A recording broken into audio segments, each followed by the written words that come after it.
Hey, good morning, everyone, and thank you for joining our session today. We have a great group of panelists here.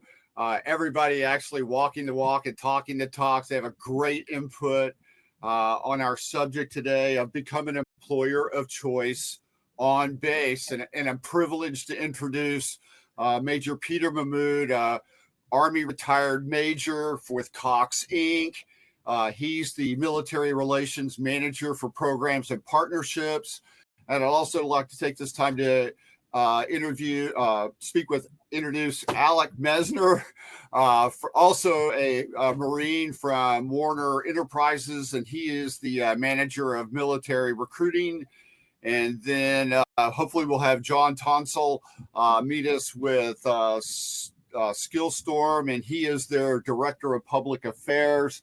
We have a great topic that I think will resound with everybody here, and that is becoming an employer of choice on base. So Peter, lead us off, please, sir, and let us know what you're doing at Cox Inc. Sure. Thanks, Kelly, and thanks, Alec, for joining the panel, and looking forward if John joins us as well. So as Kelly mentioned, I'm a retired Army officer, 24 years active duty, military relations manager for Cox Enterprises. Quick background on Cox Enterprises, basically two main divisions, Cox Communications. Many folks may have heard of them. They're the largest private broadband company in the U.S. We're in about 30 states, about 7 million homes and businesses. So primarily with that, you've got a lot of IT, a lot of tech, and of course, in any large cable company, you've got a lot of other businesses as well. And Cox Automotive, which is one of the largest automotive conglomerates out there, including companies such as Kelley Blue Book, Auto Trader, Manheim Auctions, all of our automotive companies under Cox Enterprises.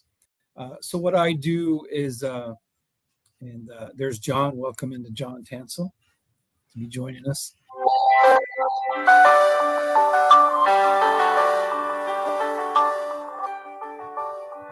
Oh, we got some music. That was just my musical intro. Sorry about that, Kelly. So Kelly has asked me what we're doing at Cox Enterprises for military to be that employer of choice. So I drive recruiting at about 25 military installations with Cox and about a dozen veteran organizations.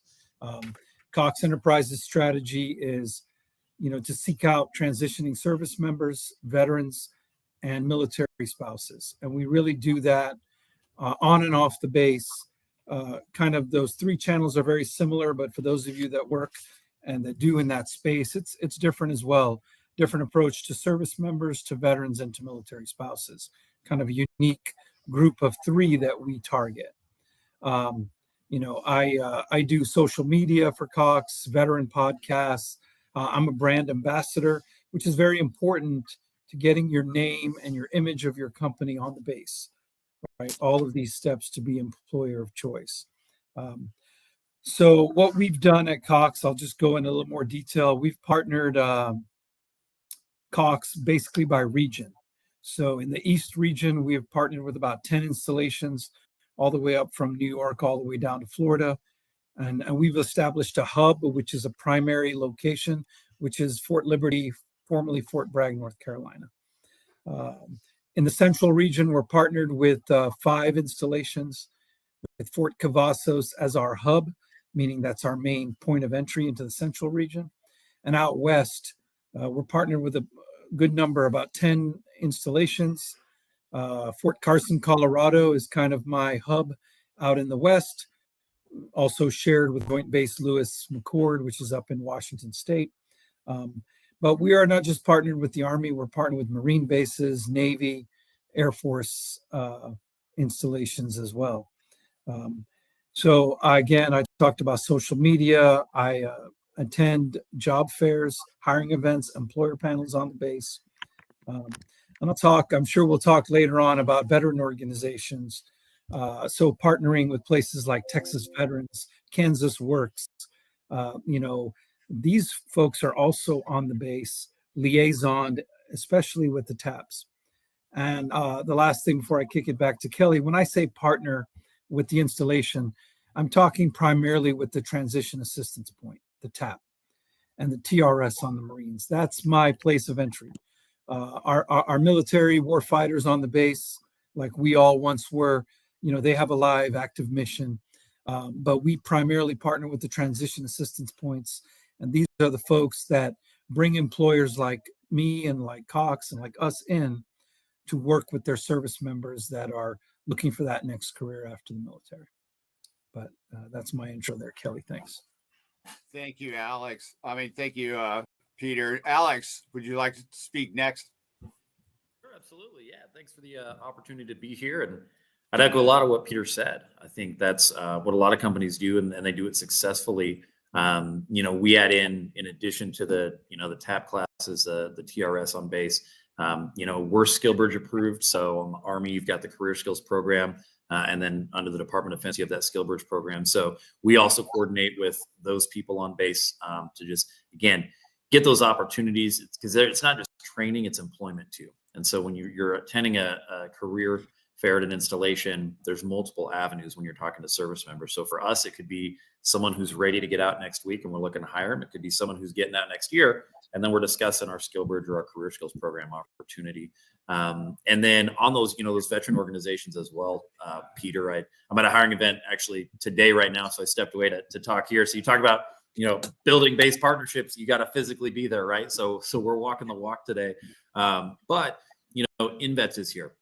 Kentucky Valor, some of those state-based organizations who work to get service members back to their state. It's another way that you can partner. And as Peter mentioned, with some of those organizations, so that where you may not physically be there, your opportunities are still there, your messaging is there. And so, building based partnerships comes down to that relationship and that connection. And so if someone knows that you have opportunities and that you're going to take care of service members, then they're not going to be afraid to pass along your information, whether you're there or not.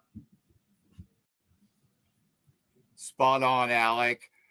John, chime in for us. What are you all doing over at Skillstorm?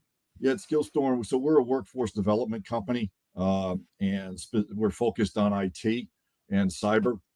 And we, our bread and butter is 70% of what we do is we build cohesive tech-based teams, because we can train in over 90 different technologies. And so we sit down with a client and we design exactly what they need, and then we go out and recruit to that. So we recruit with the Student Veterans of America. We recruit on base. We recruit with the different VSOs, as Peter and both Alex said, the veteran service organizations. The services themselves. The Marine Corps has Marine for Life program. They have representatives across the United States. The Army Reserve has the P3 program, the private-public partnership. And then the Army also followed the Marine Corps' footsteps about 10 years ago, and they now have Soldier for Life. And so when I'm on a base, I make sure that I go and visit not only the TAP office, but because we also do training on Army and Air Force Cool and Coast Guard Cool, our technology certification courses. I go visit the education office also. So I'm visiting a couple more places than Alec and Peter, just because of what we do and what we can offer the transitioning service members. And because we can do that, we can, as Alec was saying, from 4 years on into their end of active service, we've got something for them. And yes, we are also a SkillBridge program too. Awesome. Well, that's a great segue, John, because that's going to be our next topic. What's everybody doing in SkillBridge? I know we offer it here at United Rentals. We have programs that target, JMOs and NCOs, and then we have a program for technicians that target, lower echelon troops, and been very successful with it. And I know each of you have programs too. So Alec, why don't you lead off on this topic and let us know a little bit about what you're doing, over at Werner Enterprises. Absolutely. Yeah. So we're one of the largest trucking companies in the United States, and we've got opportunities for anyone getting out of the military and relocating across, the 48 states here. So primarily, we look for truck drivers in our career skills or our skill bridge program. And so we own actually a nationwide network of schools. And in a couple places where we don't have a school, we partner well with schools like Troops Into Transportation. And basically, what we're able to do is take someone who's getting out of the military, who's interested in getting their CDL, and our program is set up to actually pay for your CDL while you're still on active duty. Most of the time, that's a 4 to 5 week course, so it's not long. We like to do it in your last 90 days. And I know that a lot of times you talk about that 6-month window, so it's educating that service member that, hey, this is a shorter class. So we're looking at really that last 90 days before you separate, before terminal leave begins, is where we want to implement our program. But then we get you your CDL, and it comes with a guaranteed job. And I think that's one of the biggest values of our program with SkillBridge, is that it's not just that training. We're not just going to get you a CDL. We're going to make sure you understand that we have approved you for a job with our company. So as soon as you separate, you don't have to worry about, oh, I've got this, what do I do? You know that, hey, I've got this training from this company, and they've already got my employment taken care of. And that's whether they're staying where they are or relocating. So primarily our SkillBridge program has been set up for drivers. We also have it for our maintenance technicians as well at our terminal locations around the country. And because we're in transportation, a lot of people think we just, have truck drivers, but you got to have a lot of support behind those truck drivers, behind those technicians. And so where you've got someone who comes out as maybe a supply officer, or like, hey, I've been in logistics, but I haven't driven before, I don't really want to drive, I want to continue that career path, we've got the ability to kind of create a case-by-case internship. So if someone wants to take the skills that they have, and we say, hey, we've got a dedicated logistics manager position open here, we'll actually bring you in and cultivate that skill bridge opportunity for you for that role. Because for us at Werner, at the end of the day, we want to hire you too. So we're going to make sure you're a good fit for that role and train you for that specific role. So once you separate or retire, you can hit the ground running. Outstanding. Great programs. And John, I know that you and Peter do some work together, but I'd love to hear a little bit about your SkillBridge programs and how you work it and how you leverage relationships with companies like Cox Inc. Like Cox, yes. So we were, I don't know if anybody's in the audience has heard of the Vet Tech program the VA runs or ran. It ran out of funding last December, and it's on Capitol Hill to get approved for more funding. And it looks like it won't be until next fall, unfortunately. But we would do the Vet Tech program as our skill bridge. Right now, that's on hold. We have another program for individuals that have a TS already, a top secret. Well, during the skill bridge portion, we train them for a 12-week period, 8 in the morning till 5 in the afternoon, 5 days a week. And we train them, and they get 3 cyber certifications: CompTIA, Sec Plus, A Plus, and Network Plus. Nice. And then they're going to get out of the military, and then we're going to train them as a civilian. We're going to train them for another 12 weeks. So when they come to us and they join our skill bridge, just like Alec, they have to agree to come work for us. And so they have a job at the end. During that second 12 weeks, we're going to train them in AWS DevOps, and they're going to get 2 more certifications. So at the end of 24 weeks of training, it's almost 1,000 hours of training. During that second 12 weeks, we pay them while they're getting trained. Nice. Because they're our employee. And then at the end of the 12 weeks, they have 5 certifications. And then we then market them to our clients that are in need of top secret cleared technologists.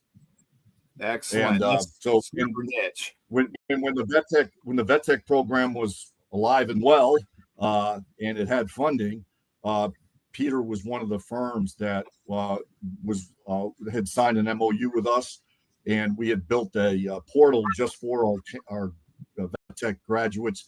And like I said, a lot of them did the SkillBridge program. They used our Vet Tech program as their SkillBridge.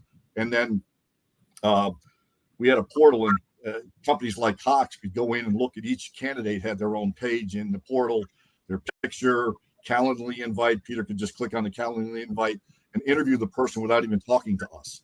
Wow. So it was a good setup. The same thing when I go to job fairs on base, I do the same thing. I always get there an hour early and I go talk to all the other employers because I've got something that they may need. And I just want to make sure they realize that. Outstanding. And Peter, I mean, we kind of, and John, we kind of had this discussion earlier this week. I mean, you guys have a great relationship. So tell us, Peter, about your SkillBridge programs and how you leverage, people like SkillStorm. Yeah, thanks, Kelly. Yeah, and John hit it on the head. So and Alec did earlier too when we talked about employment opportunities. Pulling those folks that are already skilled and ready to go. But then, how do you upskill? How do you bring in trained folks, and how do you offer training? So Cox Enterprises tackles it in a couple different ways. One being we're leveraging companies like SkillStorm that have SkillBridge programs, and we are the employer, and we hire from them. So you look at Cox Enterprises, 50,000 employees worldwide, a big footprint across the U.S. In our Cox Communications area, we're hiring cybersecurity, network engineers, software engineers, those AWS folks with cloud experience. So there, you have a lot of great MOSs coming off of the base, those military specialties, but certifications are important for all companies to get certified folks to come work on some of the advanced platforms that we have. So we leverage third-party providers like that. But of course, SkillBridge runs the gamut in all types of training, not just in technical training. So Cox is a host company for the Hiring Our Heroes program, for the Corporate Fellowship program, which is a SkillBridge provider, right? SkillBridge basically just means that they're active duty training with you, hopefully coming to work for you or work for an employer upon completion. So we're very active with the Corporate Fellowship program. We have had really great success in the last 2 years with active duty folks, candidates working for Cox, about 80% of them being hired, 100% of them being offered. And then, of course, they have choices when they decide where to go afterwards. We're also a partner with the Military Spouse Fellowship Program with Hiring Our Heroes, also bringing in those spouse opportunities for either to internship with us in cohort. The next piece I'll talk about, in our automotive, we have some apprenticeship programs as well as SkillBridge. We've got a diesel technician apprenticeship program, which is trained out in Phoenix and in Indianapolis, where we are taking veterans, recently transitioned service members off the base. We're training them to become diesel technicians in Cox Automotive. We also have an automotive technician training program.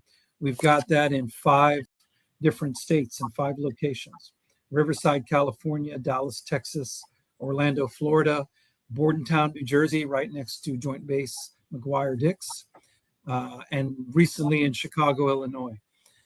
So I'll give you an example. Riverside Training Center is about an hour north of Camp Pendleton, maybe an hour and a half, Kelly might say, with traffic, depending on where you're going. But we've got Marines and recently separated Marines coming off the base at Camp Pendleton, training up in Riverside, California to become auto technicians. So, but again, going back to SkillStorm, we don't have our own apprenticeship program for IT yet. We're working on that one. But so it's great to leverage companies like SkillStorm that are providing those highly trained folks in AWS, IT, cyber, that we can hire from them. So I've got to go out as a cable company and go after IT folks, and also as an automotive company and go after skilled apprenticeship folks in the automotive fields. But that's how we're leveraging SkillBridge. Excellent.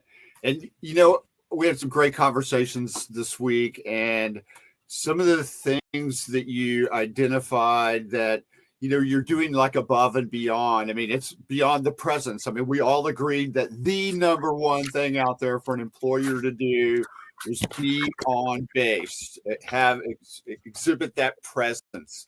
But there's some other things that came up in our discussions that kind of shocked me, surprised me. I was super enlightened by them. you nailed one that I never even thought about. And I'd really like you to discuss that with everyone. It's just cutting edge. So, Peter, talk to us a little about some of the digital avenues that you're using on base. Right. So thanks, Kelly. And then I'm sure the folks, Alec and John, have some also. But so basically, to give you an idea on the digital media, I signed a sponsorship agreement between Cox Enterprises and you folks are familiar with MWR, Morale, Welfare, and Recreation, which is the advertising agency mainly on the Army installations. So what I did, and I mentioned in our partnership earlier, our hub bases, Fort Liberty, formerly Fort Bragg, Fort Cavazos, formerly Fort Hood, and Fort Carson, Colorado. So what we did is we signed digital advertising on those 3 installations. Basically, we were on the digital screens in all of the fitness centers, all of the bowling alleys, in the food courts, in the family centers, in the soldier centers. So when you're working out on the base or you're a family stopping in for an appointment, you look up on the digital screen and you see Cox advertising our careers, QR codes, how to apply for jobs. The idea of that was the soldier, airman, Marine is working out in the fitness center, and the next day they're going to the transition office, and they've got on the front of their mind, I just saw that advertising for that Cox career that I was looking for. So they mention it to their TAP counselor, they talk about it, and we have follow-on advertising within the TAP. So we were funneling folks from the base because, the TAP office is great, but you want to reach the families, you want to reach everybody who is on the installation. Word of mouth is great as well. So as they went into to the TAP, success story, I'll give you an example. In 2023, we did this at Fort Liberty, Fort Bragg. In 4 months of digital advertising, we had over 1,000 applications to Cox Careers, right? Now, I am a top of the funnel guy. I track applications. I have my hiring managers that track hires. But if you look at percentage wise, about 10 to 15% of every application becomes a hire. So if you've got 1,000 applications, your numbers go up. So advertising is great. Of course, it's cost. These things. So you need to. We can have. I'm sure they've had earlier panels talking about your executive sponsors and how to get support from your company, because veteran and military spouse recruiting should be funded and supported by your organization and your executive sponsors. That's a battle and a challenge that we have. But when you show results, sometimes that helps in your favor. So absolutely. And John, you were discussing some of your relationships with with the ESGR and performing a lot of yellow ribbon events. Yeah. And can you talk a little bit about that? Yeah, absolutely. We do a lot of yellow ribbon events with the different services. For those who don't know what that is, it's for either any of the services, reservists or the Army or Air Force National Guard. If they're either being deployed or coming back from deployment, they take a few days and they gather them together in a conference center usually. And one of the things that they go over is employment. And so we go there to recruit for our cool courses that are on Air Force and Army cool, our certification courses, and then also for Tech Force by Design and also for the Skill Bridge. You have a captive audience. They have to go to it. And so I use that. And to piggyback off of what Peter was saying, I am not like you all Fortune 1000 company. Peter, everybody knows who Cox is. Alec, I'm sure all the troops have seen, one of your trucks on the road in the past, 48 hours. And Kelly, they've probably seen your equipment being used on the bases at United Rentals. So, but at Skillstorm, we're not that big of a company. We've been around for 22 years. But that when I go to a job fair, I stand in front of the table. I don't stand behind it. I have to grab people by the elbow saying, hey, Are you interested in IT? And so my point is, when I do get people that are interested, I always ask them. I say, hey man, make sure you tell your buddies about us, guys you PT with, guys you go to chow with, guys you go see a movie or a game with. I said, make sure that if they're interested in IT, make sure that you let them know that I exist. Outstanding. Hey, Alec, when we were discussing earlier this week, you were kind of mentioning some of the other avenues in social media, like the Facebook and contacting the bases, the TAP offices directly, and creating relationships with, the placement professionals on bases. Can you share some of your experiences in that area? Absolutely. Yeah. Well, so when I first started doing this, 5 years ago, some of the relationships I've made, the connections I've made at these installations, those people are still in those roles. So as you've gotten to know them and work with them over the years, it's really turned into more than just the gatekeeper, if that makes sense. But it's turned into a friendship. And so, I think for anyone who's looking to hire service members to get on base, you're in the right place today. Most of us would be more than happy to connect you with that transition services manager or that career skills program installation administrator in an installation you're looking to connect with. Because a lot of times that warm introduction goes a long way, because they are very concerned about their service members not just being taken advantage of, but actually finding meaningful employment. So if you can say, hey, Alec, Peter, John, Kelly, we've got someone that we really think you should connect with. They provide awesome opportunities for your soldiers. We can help you set that up. Werner, we've got a social media, Drive Werner. We have our main company social media platform, but we've also got one that focuses on drivers. And that's one of the things that we really try to leverage for anyone who's interested in getting into this career, because a lot of people, haven't necessarily thought about driving a truck and the opportunities in this industry. And so if we can say, hey, you know what, take a look at some of the stuff we're putting out, look at what some of our drivers are putting out, or the events that we're attending, and follow along, you can learn a lot there. I think, one of the other areas we've talked about, even, P3, we've talked about yellow ribbon events. For us, one of our biggest focal points here the past few years has been the National Guard. Yes. With the National Guard, it wasn't necessarily it wasn't necessarily unemployment, it was underemployment. We can provide the same training and skill set that active duty service members get, and we can help you grow in a career, and find a better job than you have right now. And so, I know in partnering with a lot of Guard units and discussions with a lot of leadership across the country, they are looking for their Guard members to find quality positions. And so we actually extend our Skill Bridge and Career Skills opportunity, not just to active duty and military spouses, but to those currently serving in the Guard and Reserve. And we found that, again, just like being on base, right? It's those relationships, those connections you develop. But as you explore that, the Enlisted Association is one of the avenues we've really pursued. And I serve on their corporate advisory panel. And I know they're hungry. They're looking for companies, like that are attending here today, to come on board with them and say, hey, we'd love to hire your service members. How do we do that? So there's a number of different opportunities out there that, if you really are serious about hiring veterans, the sky's the limit in terms of where you want to go and what you want to do. Spot on. Peter, I know you and I've had some dialogue on this too, and you're very passionate about the way you drive it at Cox. Can you share some of the avenues that you're utilizing in the media and Facebook social media space? Yeah, definitely, Kelly. So we at Cox, like what Alex said, communication with the base is key. Presence is not only physical presence, but being there in spirit, being on the TAP counselor's mind, and being with the transition manager when you want to go through. So we share hot jobs. I share hot jobs with all of our 25 partners, plus it gets shared out more twice a month and almost weekly now. Cox Nationwide Careers with the QR code and advertising flyer to these bases. The great thing about that is it gets from my LinkedIn and also from every LinkedIn on any base manager, reposts it, reshares it on Facebook, resends it out on Instagram.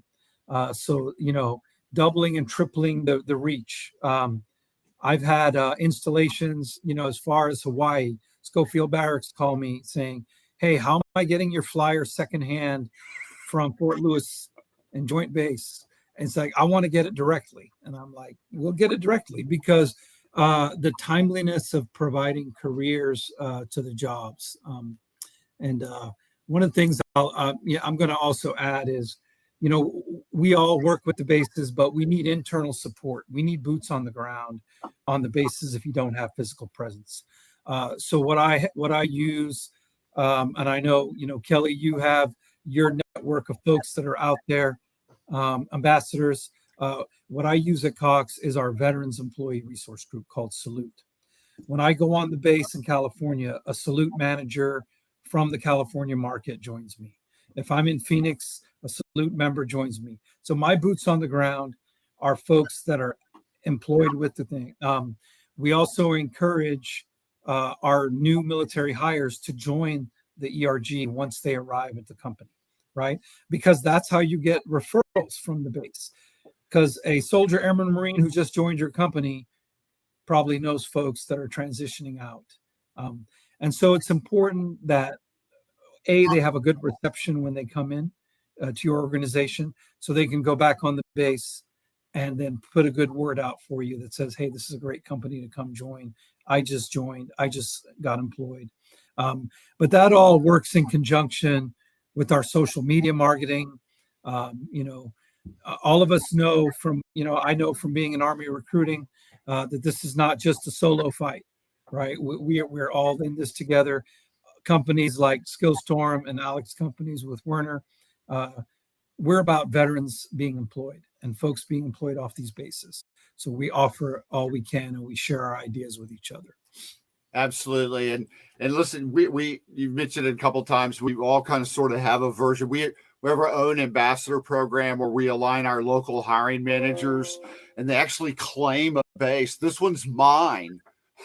And they get possessive, and they want to be the person that's out there on the base. They want to be the person that's out there recruiting people for their SkillBridge and CSP programs. They want to have that opportunity to meet the soldiers, sailors, and airmen, all the above, spouses, in an informal atmosphere, to have easy conversations and icebreakers to kind of get them started in the company so they can realize the types of opportunities. Because, like Werner says, not everybody wants to be a truck driver. Well, why not?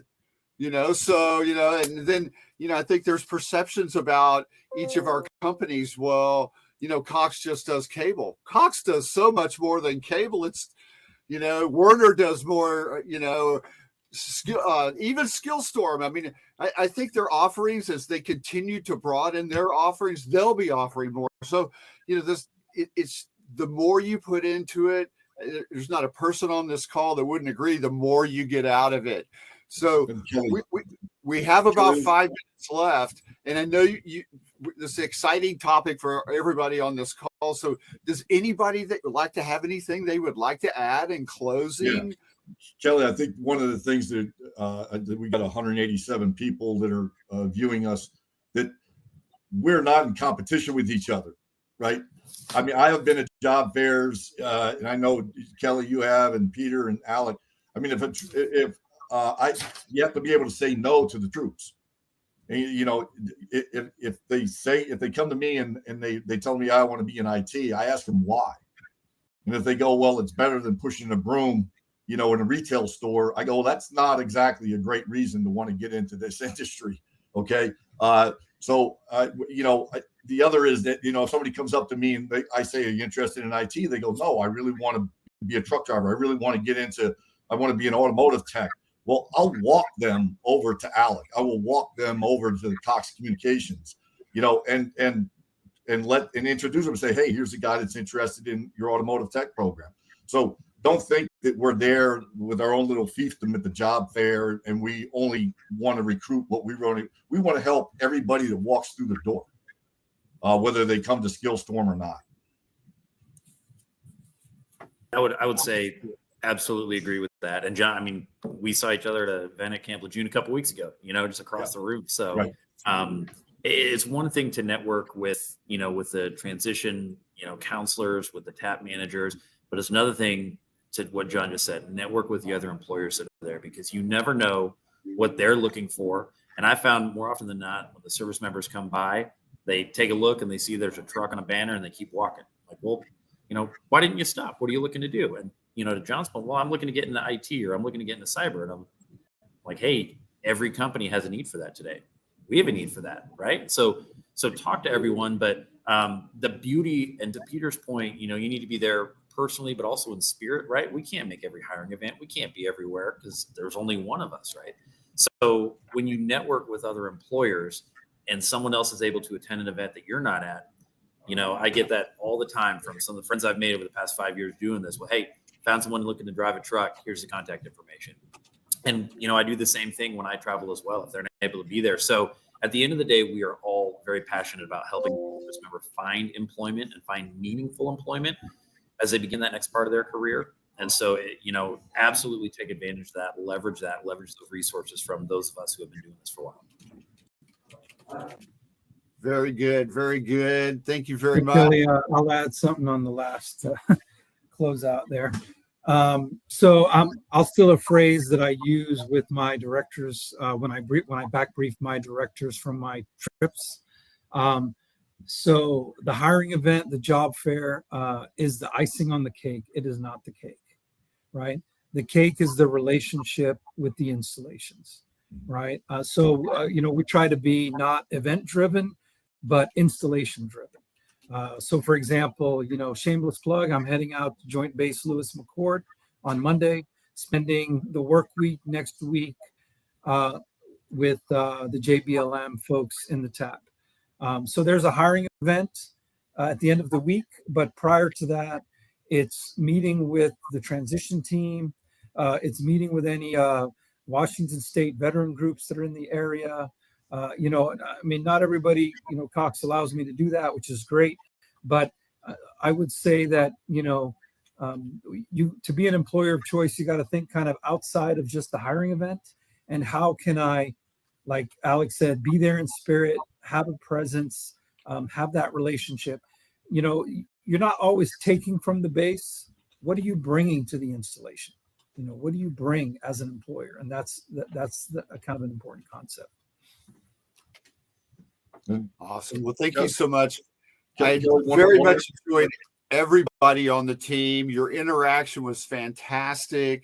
We had a really good panelist. I just dropped my contact information in the team. Alec, John, I encourage you, everybody, to get your information in there. I think there's hopefully 150 people out there will be receiving contacts from about some help and support that they may need driving success within their organizations, and I absolutely welcome it.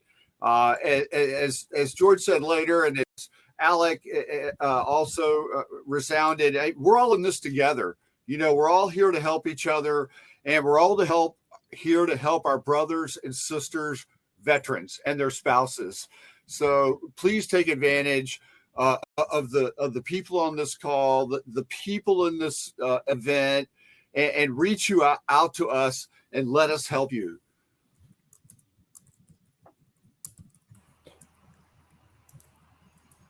Thank you so much, Kelly, Alec, Peter, John. A great panel. Really, really great information for folks.